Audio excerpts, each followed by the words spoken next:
Welcome to the Entrepreneurial CEO Podcast, where we dive into the real stories behind building and scaling a business.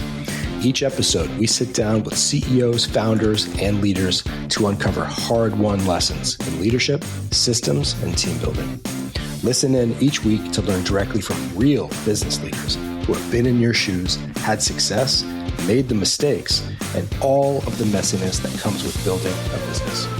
If you're ready to learn from real-world leaders and gain insights you can apply today, you're in the right place.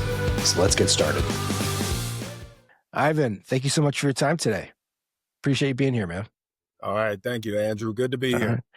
So maybe just we could start off, tell the audience your role with the Boys and Girls Club of Greater Scottsdale. Yes. I am the president and CEO of the Boys and Girls Clubs of Greater Scottsdale. I am entering my fifth year with the organization. Previous to that, I ran a non-profit organization, another Boys and Girls Club in Omaha, Nebraska. So ran that for 10 years. Prior to that, 25 years in the corporate environment. And so I was able to, retire from that and move back into the nonprofit field at the club that I grew up in Omaha, Nebraska. So I got a chance to go and run the organization that I used to participate in as a child. And then so from cool. there, moved to Arizona to be closer to my kids and grandkids. That's awesome, man. That's really cool that you were able to go back and help lead the organization that you participated in as a kid. Yes. That's really cool. It was the full circle. Yeah. On a side note, my wife and I, my kids are in the latter stages of high school, and we're talking about the same thing. It's like, okay, when they're gone, where are we going to go? Are we just going to follow them around the country? What are we doing here? So it sounds like you're doing that too. Yeah. Well, it's amazing. It really changes for us. It really changed with the grandkids. Luckily, both my kids moved here. I got two kids. They both moved here, but the grandkids were really they were the impetus for us saying we got to get closer. That's cool. That's awesome. For the audience, can you describe the mission of the Boys and Girls Club of Greater Scottsdale? Well, the Boys and Girls Clubs is designed to serve the kids who need us most. And our job is to, when we have those kids, try to lead them down the path of being productive citizens of society as they grow. And then kids who need us most, the normal question is, who is that? A lot of people think, well, it's poor kids. Well, yeah, it is. It is poor kids, but it's not necessarily just for poor kids. You have poor kids who come to the club because of food insecurity. They need food every day. They don't have a hot meal at night. They may need some academic support because they may not have two college-educated parents who are helping them with homework every night. They got parents who might have blue-collar jobs and multiple jobs, and so they come here and get academic support. They also get good role modeling here and trying to lead them in the right direction. So it is for those kids, but we also have middle-income kids at our club that they may have a pretty unstable home life as well. They might be in a family where the parents are divorced and they're in the middle of a lot of mess that goes on there. They might be experiencing cyberbullying that they need somebody to help talk them around that. They may have suicidal thoughts and those kinds of things. So the middle income kids have a lot of issues too, where it's good to come somewhere that's safe, where you feel loved, and you got a good role model, and it's a safe space for you. So whether you're a kid of affluence or a kid who is poor, the Boys and Girls Club is there with great staff to help with all of those kids, because kids of all races, income levels, they all need a safe place to go, and that's what we try to be. That's amazing. It's a safe place for kids. Yep. When you started working with MAP and the MAP Accelerator program, what were some of the top strategic objectives or goals you were striving for? Well, for us, we had a fairly new senior management team. And so for us, one of the key things for us that made us interested in MAP is this can be a great mechanism to grow that team right from the start, because it was a brand new team. And so we're trying to help, we're trying to get assistance in understanding each other. And then we're trying to get assistance in, okay, as we understand each other, now can we capitalize on the strengths of each person to make the organization stronger? So we saw it to be an opportune time to do MAP just because of that particular situation.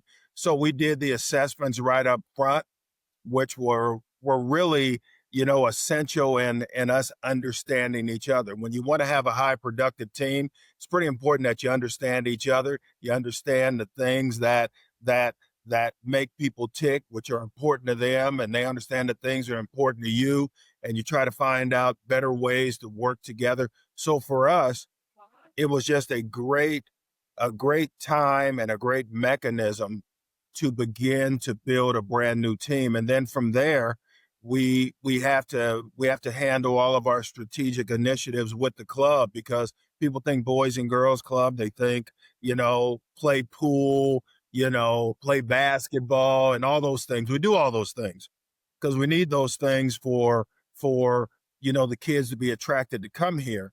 But we also have the business goals of, we need to grow our membership. We need to grow our kids that come every day. We need to grow our program initiatives. We have to offer, innovative, impactful programs that donors and foundations want to support. We need to get more kids here, because even though probably 50% of our kids are in poverty, the other 50% aren't. So there's a revenue opportunity for us there as we continue to grow our membership in the summer and the after school years. So once we were able to get to know each other as a team, then we're able to start stepping into those strategic initiatives of growth of our membership, retention of our membership, because we all know who run businesses, it's a lot easier to keep a member than to go get a new member. So Mm-hmm. how do we keep our members and then add new members on top of that, and grow our customer base? We got to manage our expenses.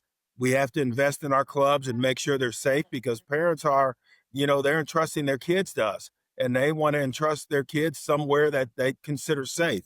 So our safety initiatives are top notch, and our staffing is top notch. So you got to continue to attract and retain quality staff that, number one, likes to work with kids, because that not everybody does. There's a certain patience level that go there. They like to work with kids, and they're very good with kids. So once we got to know each other better as a team, then we can stretch out to all of those strategic initiatives that you have of just running a good business. That's fantastic. So you mentioned a few things there I want to ask about. You mentioned things like retention, both of people that come to the club, the boys and girls that come in, as well as staff. Prior to MAP, were those things being measured on a regular, we call at MAP, we call them vital factors, vital factor metrics, then we have vital factor goals. Were they really being measured on a monthly basis before? Or was that something that, MAP helped you to really get a tighter grip on? Well, we were doing it, probably not as systematically as we started to do it with MAP. Yeah. Especially when it comes to retention of club members. And we still have a ways to go there, quite frankly, but now it's something that we're focusing on. But it was one of those things where we really didn't have an effective process when a member didn't come back. A member didn't come back, they just didn't come back.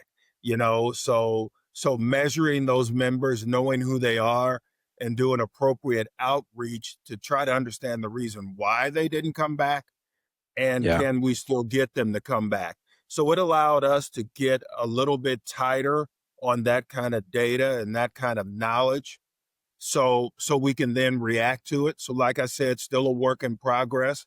As far as our employees and our retention, we always have measured that. I think it's made us a little bit sharper in measuring that.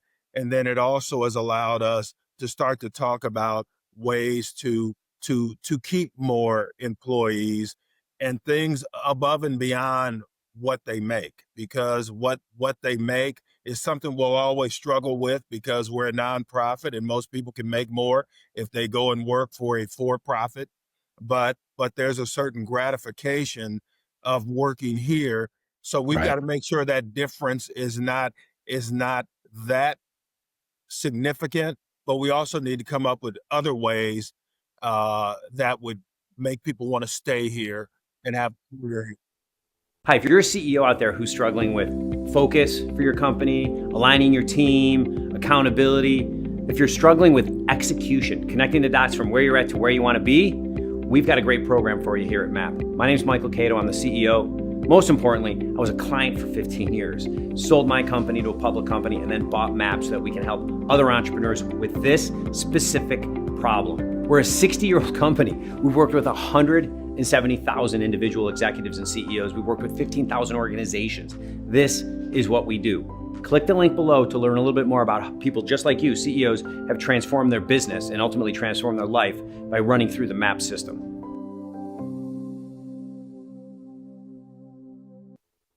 Yes, I imagine What it's kind of dog is that? That was a big bark. Man, that dog is so annoying. It's a black lab. And she is. Oh, yes. Labs are great dogs. I used to have a yellow lab and then a Yep. golden retriever. They're kind of similar. They're great dogs. Retrievers, they feel to me a little bit less energetic. I don't know if that's correct or not. I mean, we have a couple of people down the street with retrievers.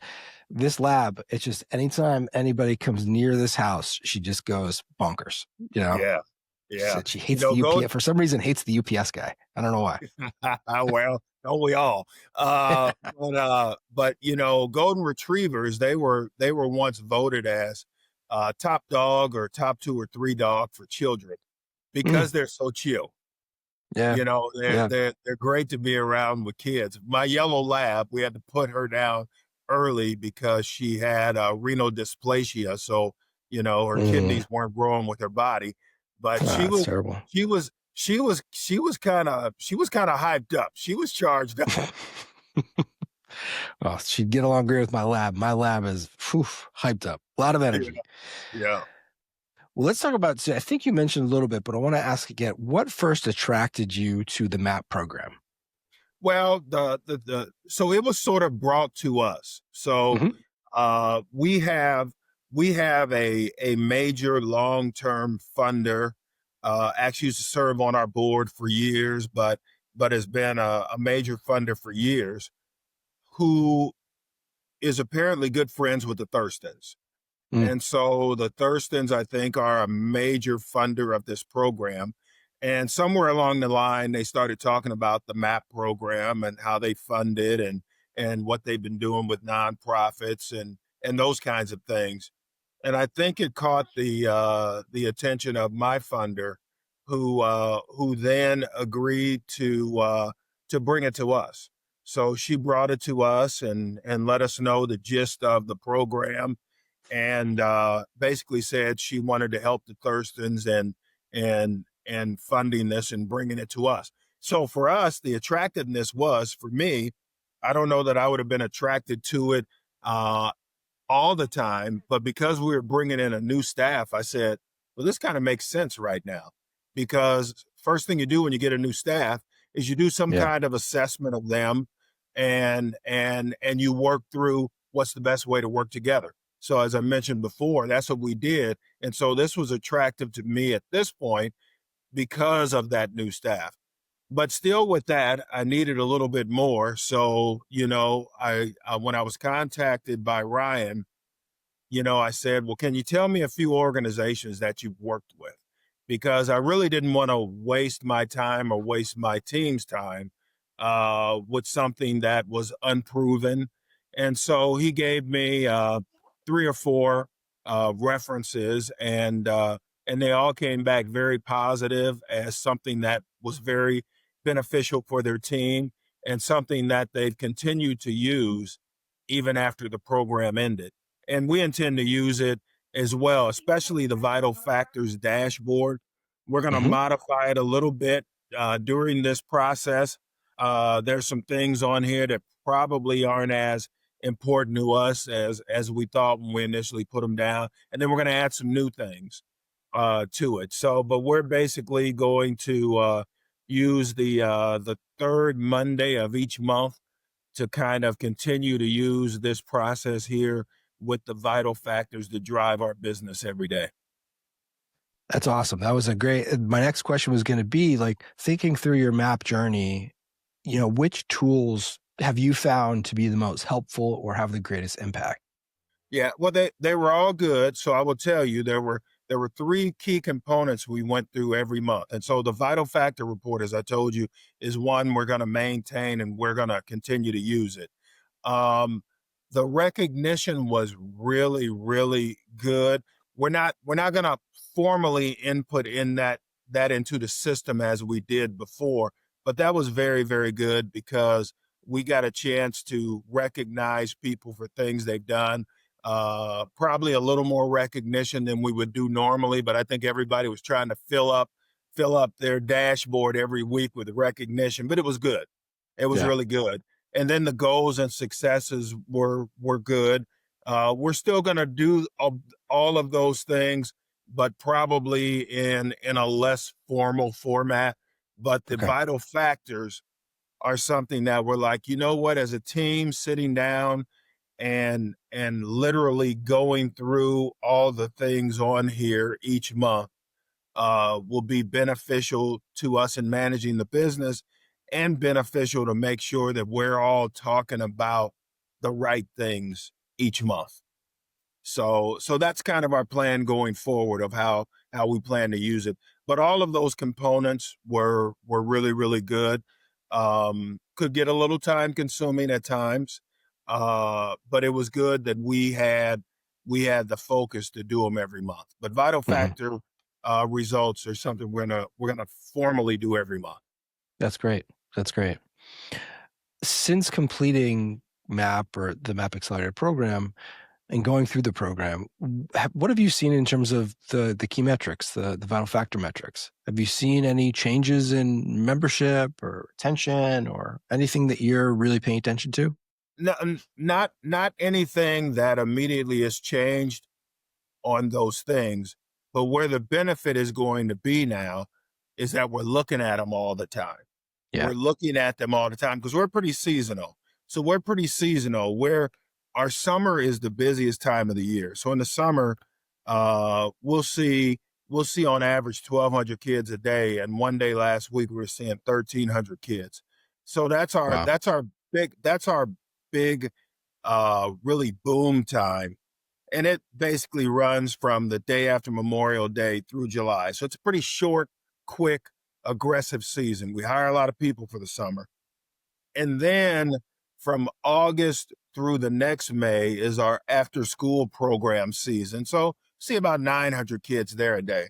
So for us, we needed to go through a full cycle of after school time and then also summertime. And then I think you'll see the changes that we're putting in place probably manifest themselves next year. Okay, that's great. Have you noticed any difference in how your team, you mentioned, with a new leadership team, doing that assessment, understanding the strengths and not weaknesses, just differences amongst the team and how they all work together. Have you noticed a change in how people are working together or their accountability or mindset after working with MAP? Well, it helps a lot because the big thing that this program has done and what the vital factor sheet has done, it now makes people aware of the other departments of the business. Before then, you're fairly siloed. Nobody understands what finance is doing. They're like, I don't get that. Nobody really understands what we're doing in operations and in development. So now with this, now we go through all of those areas on this sheet.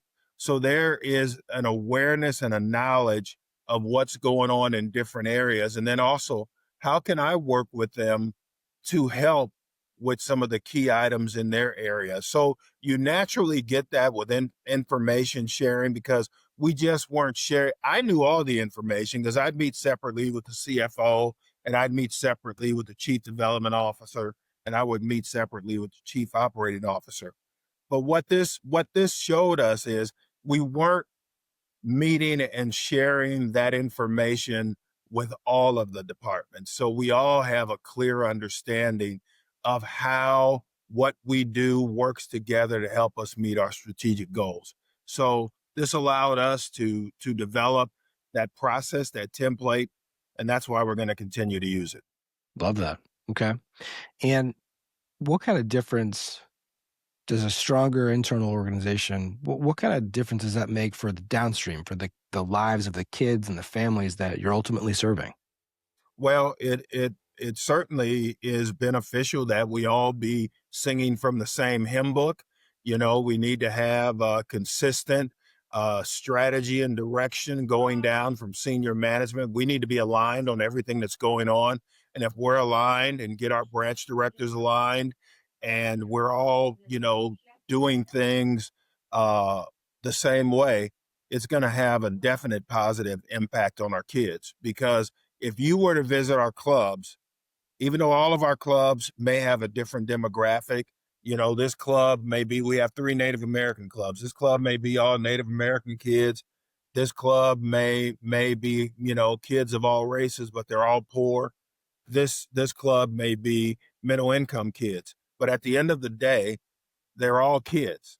So it's important that we have some level of commonality of how we're interacting with those kids, realizing that as you get deeper into their lives, there's some differences. But at the end of the day, they're all kids. And we need to make sure there's some level of consistency in how we're treating our kids, the program offerings we have with our kids, and really everything that our staff is doing with those kids in terms of safety. So all of this allows us to make sure that we're all aligned on what we're doing that's flowing downstream to the kids every day. Okay. So if there's some other nonprofit leader listening, or CEO or president, or somebody considering MAP, what advice would you give them? Well, the advice I would give them is number one, look at your team. Do you feel it's a fully functioning team?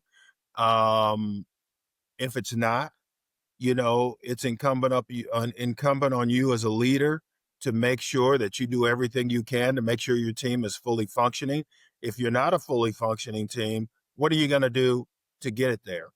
And whether it's MAP or some other kind of leadership program, having someone who can bring in some outside ideas and help your team become more cohesive, it is always worth the time to do that, because it is a time investment. So you need to realize going in, it's a time investment, but you have to invest the time and you have to invest the effort if you want a highly functioning team.